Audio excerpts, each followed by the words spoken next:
you. Thank you guys for having me. I hope you guys are having a good FOSDEM. My name is Muhammad Osama, and I'll be presenting Gunrock, which is our graph processing library built on GPUs using CUDA.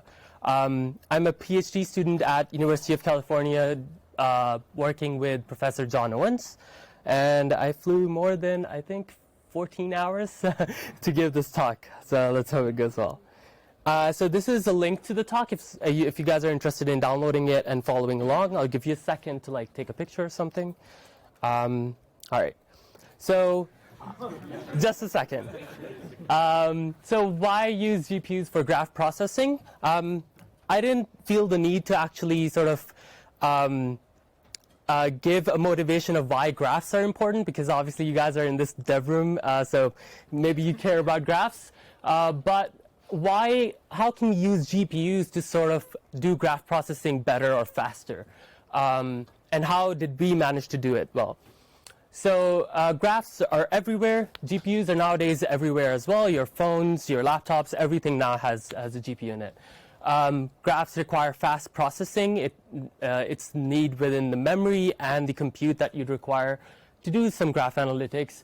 GPUs sort of give that powerful memory bandwidth and computation together. So it goes really well hand in hand. Graphs are becoming very, very large. There's billions and billions of edges in graphs nowadays within Facebook and Twitter. Yeah, there's a need to process a really large data sets. GPUs, however, are not good at that. We have a very limited amount of memory. 32 gigabyte, I think, is the most in an Nvidia V100, and I'll talk about how we handle some of those issues. There's some irregular data access patterns within graphs, which makes load balancing quite hard and a really difficult problem to solve. So writing high-performance graph analytics and graph algorithms really require you to get load balancing right. And that's really hard to do on GPUs using CUDA. So we show a way to solve that as well. So what is Gunrock? Gunrock is a GPU-based graph processing library, like I already said, which aims for performance. You can write state-of-the-art graph algorithms using our library. It also aims for generality, so it covers a broad range of graph algorithms, and I'll give you a list of algorithms that we have already implemented and ways that you can implement your own graph algorithm, so problems that you're interested in. So programmability, which is really cool because you can implement your own graph algorithms and then extend it to go from a single GPU to a multi-GPU environment pretty easily using Gunrock. Scalability. So once again, one of the problems was how much memory you have available within a GPU is super limited, but the graphs are really large, so there has to be a way to sort of scale that and still see the performance that you'd need from a GPU. To sort of start off, where can you find Gunrock? Gunrock is hosted on GitHub for, I think, over 3 years now. It's an open source project, has a lot of commits, a lot of contributors, and really active, and a lot of graduate students that work on it too. So this is the link right here to the Gunrock's website, where we have our docs and link to the GitHub page and all that stuff. Some of the open source sort of project workflow stuff. We manage 2 branches on the main repository, the master branch and the dev branch. Master branch is where all the releases happen. The dev branch is where we push all our development work. A lot of it is done within forks of individual people, individual graduate students. And then it eventually gets merged into dev branch, and which eventually sort of trickles up to a release in the master branch. It's hosted using Apache 2.0 license. We also provide code coverage using CodeCov.io, central integration using Jenkins, and lots of documentation using Slate documentation for API, and Doxygen also for API. And some of the performance results and stuff are hosted on Slate, so you can check that out as well. We have unit testing using Google Test, which is really cool. And if you're interested in, or you have any questions, please post a GitHub issue, or if you want to contribute, create a pull request. There's someone there will be someone that will review it or give you feedback on it, and will be able to respond really quickly on that as well using GitHub. We prefer GitHub over emails. So everything related to Gunrock is open source and online. There's no hidden development at all. Even our roadmap is online, so you can go and check that out if you're interested in seeing what kind of research problems that we're trying to solve in future or working on right now, or the kind of graph algorithms that we aim to write, and some of the interesting Hive stuff as well is all on there. Yeah, so I talked about a lot of contributors, bunch of commits, and Gunrock is also part of the Nvidia GPU accelerated libraries, and also it's being worked into being integrated into the Nvidia Rapids framework, which is a Python framework that allows you to do data science and stuff. So underneath the hood, it will use Gunrock and some other graph frameworks provided by Nvidia. So let's actually see how everything works. I heard some people hint towards sort of different graph programming models that exist and graph abstractions that you can use. Gunrock relies on the data-centric abstraction. So vertex-centric abstraction is another name for it. And it uses bulk-synchronous programming models. So what does those two words actually mean? So when I say data-centric, we have the notion of a frontier, where a frontier is just a group of vertices or edges. So if you have your entire graph, you just create a frontier using a subset of those nodes, or maybe an entire graph gets put into a frontier. And then you process your whatever algorithm you're trying to write on this frontier. You don't have the notion of the entire graph anymore. So everything works on a frontier moving forward. You have parallel operators. This is what you use to actually do work on that frontier. We have some of our parallel operators, but you're free to write your own as well. These are really high-performant CUDA implementations. This is where all the engineering goes into. So some of the examples I have on the left side are advanced, filter for intersection, neighborhood use, and a lot more. So an example would be advanced, where advanced will take a frontier, an input frontier, and then it will generate a new frontier by visiting all the neighbors. So in the action of visiting the neighbors, you have access to all of the neighbors of a given node or something. And then you can perform all sorts of different operations on that node. And I'll give an example, a concrete example of where advanced is used. Filter, as the name suggests, it just filters stuff out. So you have an input frontier, and you use some condition to filter some vertices out, and you have a resulting frontier that's smaller than maybe the input frontier that you put in. And a lot of documentation is available for all the other operators that there are. And there's some that I don't mention here as well. So what is the bulk synchronous programming side of things? So the operators in themselves are highly parallel, and they run on GPU. And how you write algorithms is you couple these operators together in sort of a bulk synchronous way. So this is one operator. You might have another one after that, another one after that, and so on.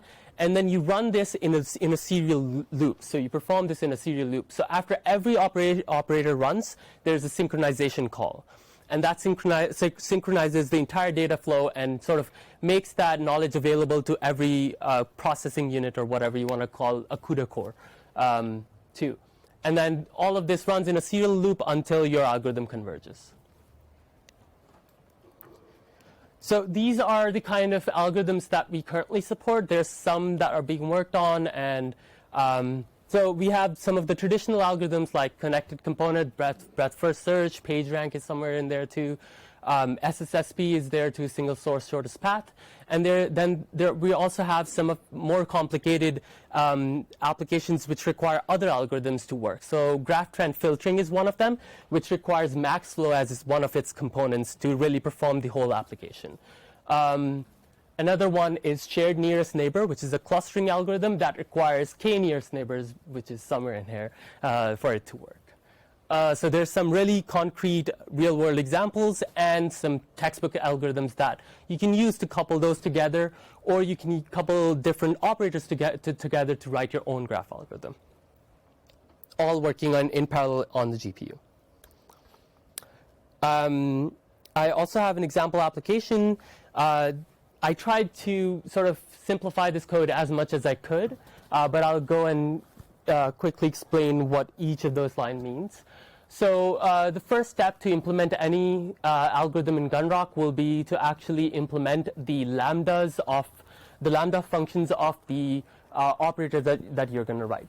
So what lambdas, see these are C++ lambdas. The entire library is written in C++ and CUDA. So what lambdas allow you to do is have the generality of like doing anything within a function. So it's basically a user-defined function. Say you wanted to do a traditional or advanced operator in Gunrock, but you also wanted to attach some sort of notion to it, some sort of like computation attached to it. In this example, in a single source shortest path, the algorithm is quite simple. You have a single source, and you want to find the shortest path to all the other nodes in the graph. So you queue a frontier with that single node, and then you basically do an advance. So that's why you need the advance operator. You visit its neighbors, and then you visit the neighbors' neighbors, and you build this frontier of neighbors and neighbors and neighbors over multiple iterations. And then you calculate the shortest distance to that node given a source node. So you take the distance of the source node, that's the first line. So auto distance equals distance of the vertex ID, the source that you're working on, plus the weight of the edge ID, so the weight on the edge, going to a neighbor, or going to a neighbor. And then you find the minimum between that and the existing distance that was in the source node, and if it is the minimum, the predecessor is set to the neighbor node, and you move on. If a shortest distance is found, you'll need some way of removing that vertex from the frontier. Otherwise, the algorithm won't terminate because the frontier is completely full, and you keep doing it, so it will be an infinite loop. So you need some way of removing nodes that are already found their shortest neighbors. So that's what a filter lambda does. It's basically saying if it's still valid, keep it in the frontier. Otherwise, remove it from the frontier. So lambdas are a great abstraction to basically allow users to write their own computation within this. And you can imagine using the same operators with different lambdas to implement a different algorithm entirely. One of the recent ones that I did was graph coloring, where I used for lambda, or you can even use a filter for that. And graph coloring requires is basically a problem where you want to color different nodes with different colors if they share an edge. And you can write that all within a filter operator, but with a different lambda. And all of those examples are online for you to see. So once you have written the lambdas down, once you have actually expressed your algorithm, you launch it. And this is just a while loop while the frontier is not empty.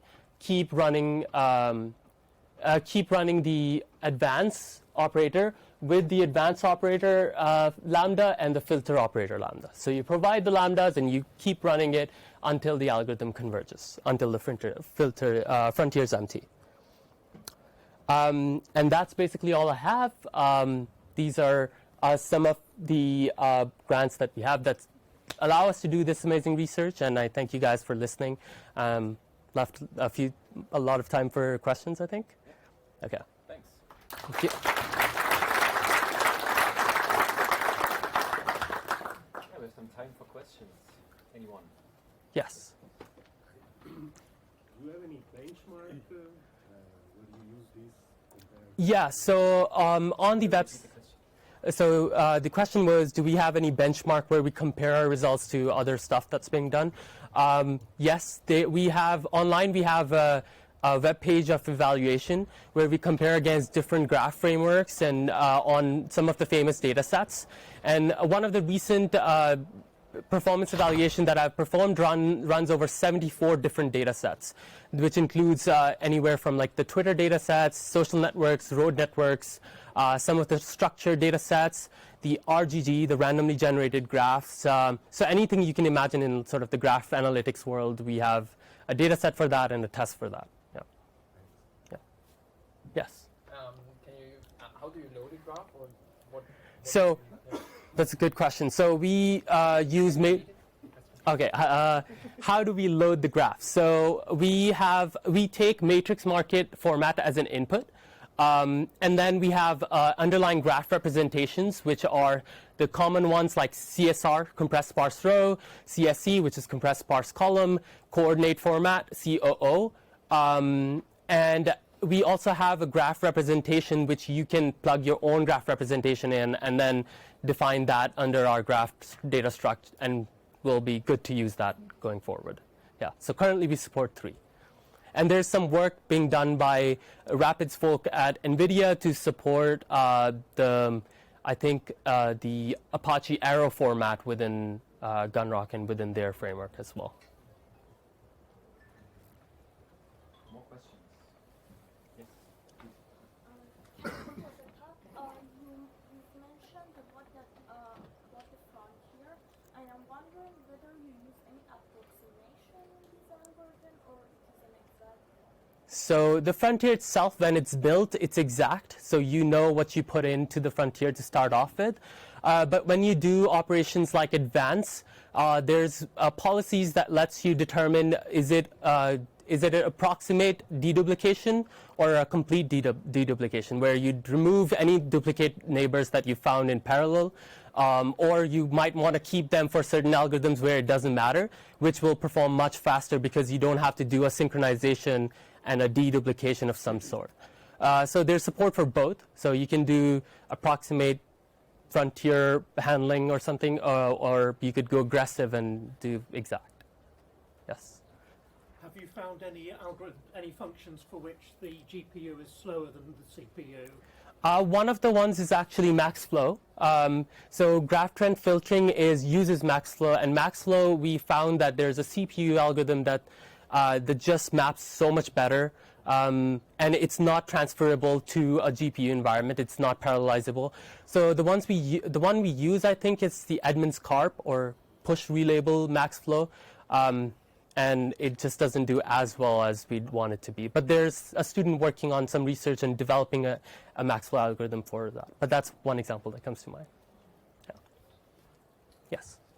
The graphics card vendors are likely to address the low quantity of GPU RAM on cards, because it's like you have to buy the best product on the market to even get 32 gigabytes. Right. So the question is about low memory availability within GPUs, and you obviously need like a high-end V100 to get the maximum 32 gigs. So what we also have is support for unified virtual memory, which is a CUDA UVM driver that allows you to manage memory through CPU by page faulting. So your graph will essentially, you'll load as much as you can on the GPU, and the rest of it is page faulted as needed. But you can imagine that will have a huge performance penalty depending on how many page faults there are and how you're doing them. There's also a multi-GPU environment, so you could buy maybe cheap cards and use the multi-GPU aspect of Gunrock, which is sort of hidden away from the user, which allows you to do the same algorithm in a multi-GPU environment with now more memory available. But obviously, you'll have to spend money on buying more GPUs for that. I have a question. Yes. You showed the SSSP example, and you used these the input values for the Lambda to store the result distances and the weights. Yes. What are the constraints on those data structures? Can I basically pick a generic value, or is it only a long, or what is So that can be anything. That can be literally anything. So C++ Lambda allows you to capture any of the variables that you'd like. So that those square brackets are the actual capture, where you can capture the data you're working with. So if it's an array, it can be a float or double or int or whatever. And it's all, the entire Gunrock library is templated. So it supports any of the data types that you'd like or you'd want to do. I forgot to mention the sort of parentheses there with the ... It's I sort of simplified that for the slide, but it's the signature of the Lambda that stays the same no matter what. So it's basically copy pasted from the API, which provides you access to the vertex ID and the edge ID, because that's how you get those. Yeah. Yes. Any more questions? What about graph embeddings? I saw that you have graph stage on it. Can you say a little bit about So I'm not the person that's working on graph embeddings, but you can have any sort of data struct or struct attached to node labels or edge labels, and then you pass it in the same way and capture it within the Lambda, and you should be able to work on it. That's my 20 minutes. Okay, let's thank the speaker.